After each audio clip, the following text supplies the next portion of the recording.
Guest Antonio French, who wants to be your next mayor, is going to have a thing or two to say about that. City Alderman Antonio French from the 21st Ward. Welcome back to Big 550 KTRS. Good morning. How's the campaign going? Great. We're going from one end of the city to the other end of the city, and great response. All right, good. Now, point of question here, because we're sort of in the dark. Is this going to be brought up? Is the MLS Stadium funding going to be brought up today in the Ways and Means Committee or tomorrow? Or do you know? Well, we haven't seen a schedule yet with this on it. So we are waiting for the chairman and the bill sponsor to bring it back up. We're also waiting for them to deliver many items that we asked for to be able to make a more informed decision, and we haven't gotten it. I mean, the main problem is that this thing, as you know, had been considered a dead deal, and then all of a sudden was revived less than 24 hours before our committee hearing. And so, we're talking about a multi-year commitment of taxpayer funds with very little time to really, process the information or understand the entire deal. What are you looking for?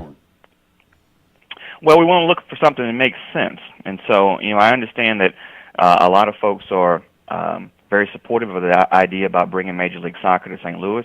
I would love that idea as well. But we also have to look at the city's finances. And so starting July 1, as we start the new fiscal year, St. Louis is on pace for a $20 million budget shortfall. So we have to start with that. Number two is that we are given three bills right now, not just the soccer stadium, but as you know, also Scottrade is looking for upgrades, and there's this proposal for a new sales tax in the city. All together, we're looking at $800 million of commitments in the last few days of the Slay administration. And so we have to look at all three of those together to frankly see what we can afford. And the details do matter because, while having a great new venue in St. Louis City in downtown sounds like a good idea and it sounds like it could be a moneymaker for the city, if in the details you are actually giving away all the taxes generated, it actually becomes a liability. And so, we're just trying to flesh out the details to make sure that we aren't winding up with a bad deal like we did 25 years ago with the Dome, and we're stuck with that. By the way, that's another issue we have to deal with. Right. So let me make sure. So are you looking for more information from the MLS group or the funding mechanism, or are you looking for more information on everything else before you come to a decision on this?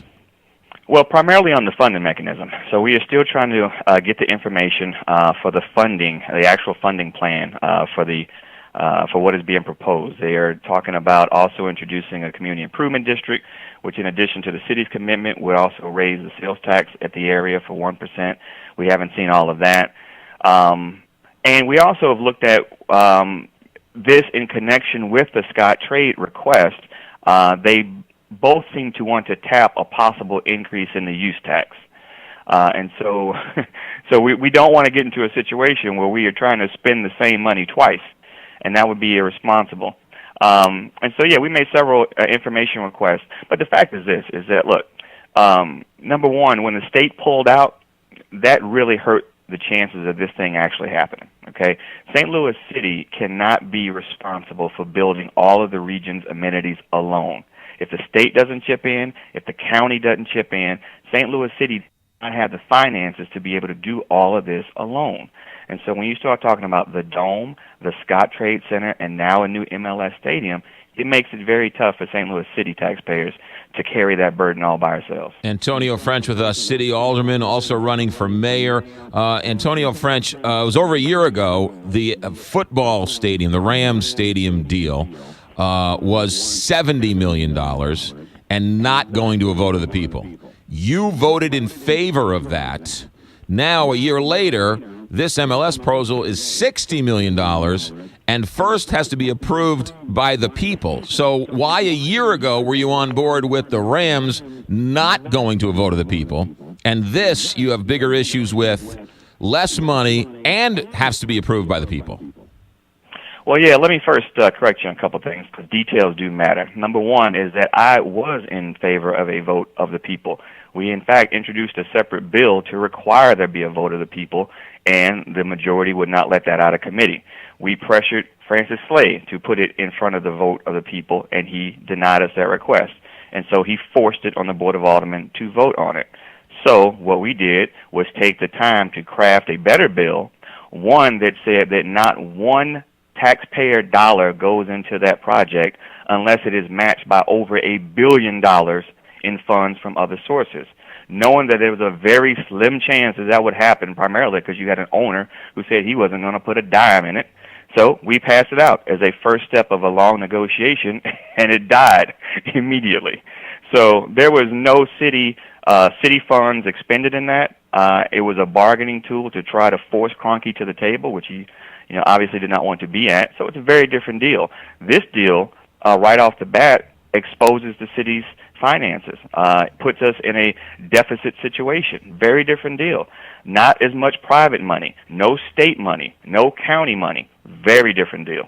So the people of St. Louis referendum years ago said any taxpayer funds for a stadium must go to a vote of the people. Why not, Antonio French, get the best deal you can, which clearly you've gotten a better deal over the last couple of weeks because they were first asking for $80 million. Shore up all the questions you have, get whatever it is you can get, and then ultimately give it to the people because it is contentious. The people clearly have voted they want to vote on a stadium. Why not let the voters vote and make your argument, good, bad, otherwise, and let it go to the vote of the people? Yeah, so it's not quite that simple. It doesn't work that just anybody who wants to ask taxpayers for public money can just throw a proposal out there and it automatically goes on the ballot. That's not how it works. A proposal is worked out. The language of what we are actually asking for and how it will be financed is worked out. That takes time. And then when the proposal is actually finalized, then you would put it in front of voters.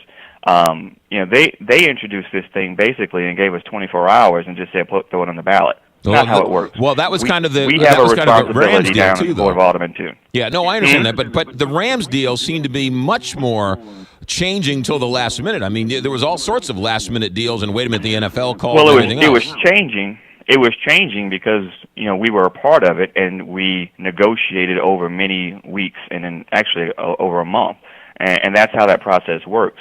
These guys are throwing it to us and say it has to be voted on within 24 hours, or they missed their window to get it on the April ballot.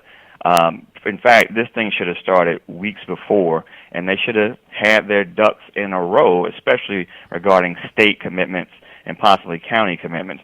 So they put us in a very short window, and they've hurt their chances. Now, we'll see, and if the chairman and the sponsor call a meeting, we'll be there, and we will try to execute this as soon as possible. But we're not going to put something in front of the voters that is actually going to hurt the city over the long term. Right, but but going back and looking at the coverage from a year ago, the people who were, including myself, were screaming, hey, wait a minute, the voters should get a vote on this. There were big, giant signs in the Board of Aldermen, no vote, no stadium. And a year later, you have community leaders who are very much invested in St. Louis begging for a vote of the people for a stadium, and the Board of Aldermen not giving them an opportunity. So it seems like you're missing the detail, though, which is that we just got the bill. We just got the bill less than 24 hours before the committee hearing on Thursday, and so you can't do a $300 million commitment in 24 hours, and so it takes time. And they have created they have created this artificial deadline of getting it on the April ballot. It can just as easily, from the city's perspective, go on the August ballot, and we have more time to flesh out an appropriate deal and hopefully get the county and the state on board to take on some of the burden. Now, what you want to actually do, and let me tell you, if you support the idea of a soccer stadium going downtown, what you really want is the best deal going on the ballot, because you only get one shot at this. Now, if you put a bad deal in front of the voters, it's going to get shot down. So you need to flesh out the best deal, most responsible deal possible, so we can all back it and all support it, and it passes. Right, and the MLS says, the time is of the essence. By August, the window might have closed. So it's almost like well, then I would have, if I was them, I would have gave this bill to the Board of Aldermen before last week. If they had that kind of a deadline, I would have probably given it to us before last week. With all of that said, Antonio French, ultimately in the end, you voted in favor of the Rams stadium funding that didn't go to a vote of the people for more money. So do you think they could satisfy your concerns enough to allow this, to be in favor of this, to go to a vote of the people?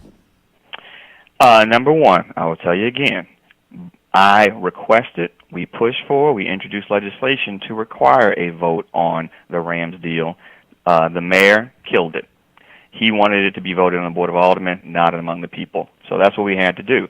Secondly, if this deal was like the Rams deal, which is what to say, and this is what we put into that deal, that not one dime of taxpayer money would be spent before there was $1 billion matched in private and state contributions, then yeah, I would probably support it. But that is not what this is. The state is contributing nothing. The county is contributing nothing. City taxpayers have to bear this all by themselves, and there isn't that big of a private investment, not comparable to the Rams deal. So these are completely different. And not to mention this one very important fact, is that we had a commitment and a contract with the Rams. We had a contract requiring us, and it went to arbitration and it ruled against us, that we had to either upgrade the building or build them a new building or let them go. We have no obligation right now with an MLS team. This actually creates a whole new obligation at a time when we haven't figured out how to upgrade the Dome. We haven't figured out how to upgrade the Scott Trade Center, not to mention the pressing needs of the city, which is a crime rate out of control. People asking for more police officers. People asking for better pay for police officers and other city workers. We have a lot of priorities right now. This is bringing a whole new liability on our books, and this is a tough time to ask for new stuff. Antonio French wants to be your mayor of the city of St. Louis, also the board, alderman for the 21st ward. Antonio French, you're always welcome here. Thanks for your time. Appreciate it. Thanks. Have a good day. 7:30 here, Big 550 KTRS. Appliance Discounters.